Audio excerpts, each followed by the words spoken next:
আসসালামু আলাইকুম। বাংলাদেশে চলতেছে বর্তমানে বিপিএল ২০২৫-২৬ ১২তম আসর। কিন্তু যেখানে দেশের মাটিতে দেশের লিগ চলতেছে বাংলাদেশ প্রিমিয়ার লিগ বিপিএল, সেখানে দেশের লিগ ছেড়ে কেন বিদেশে অস্ট্রেলিয়ার মাটিতে রিশাদ হোসাইন, বাংলাদেশের বর্তমানে একমাত্র লেগ স্পিনার এবং একমাত্র leg spin allrounder Rishad Hossain কেন বাংলাদেশ ছেড়ে অস্ট্রেলিয়াতে অস্ট্রেলিয়ান লিগ বিগ ব্যাশ খেলতেছে? এই প্রশ্নটা অনেকেই করতেছে এবং অনেকেও তার সমালোচনা করতেছে যে দেশের লিগ ছেড়ে কেন তিনি বিদেশি লিগ খেলতেছেন। মোস্তাফিজুর রহমান, তাসকিন আহমেদরা তারাও আবুধাবি ইন্টারন্যাশনাল টি-20 লিগ খেলতেছিল। সেখান থেকে তারা তাদের দলকে মোস্তাফিজুর রহমান তার দল দুবাই ক্যাপিটালসকে প্লে অফে উঠিয়ে তারপর চলে এসেছেন। তাসকিনের দল প্লে অফে উঠতে পারেনি, তিনিও চলে এসেছেন। কিন্তু রিশাদ হোসাইন কেন অস্ট্রেলিয়াতে? এই প্রশ্ন অনেকেই করে যাচ্ছেন।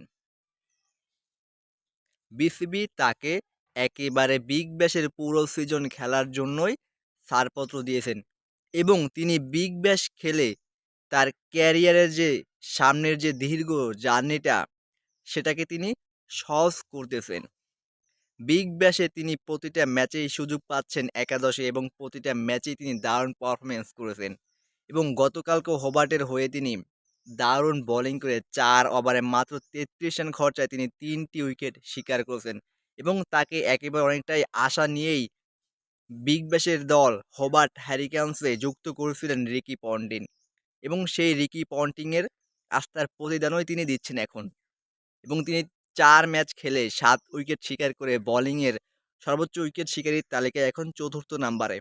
এটাই হচ্ছে বাংলাদেশের পাওয়া এবং রিশাদ হোসেনের পাওয়া, যে দেশকে তিনি বিদেশের মাটিতে রিপ্রেজেন্ট করতেছেন তার দারুণ পারফরম্যান্সের মাধ্যমে এবং তিনি ২০২৬ টি-20 বিশ্বকাপের সেরা একটা প্রস্তুতি নিচ্ছেন অস্ট্রেলিয়াতে, যদিও খেলাটা হবে ভারতের মাটিতে।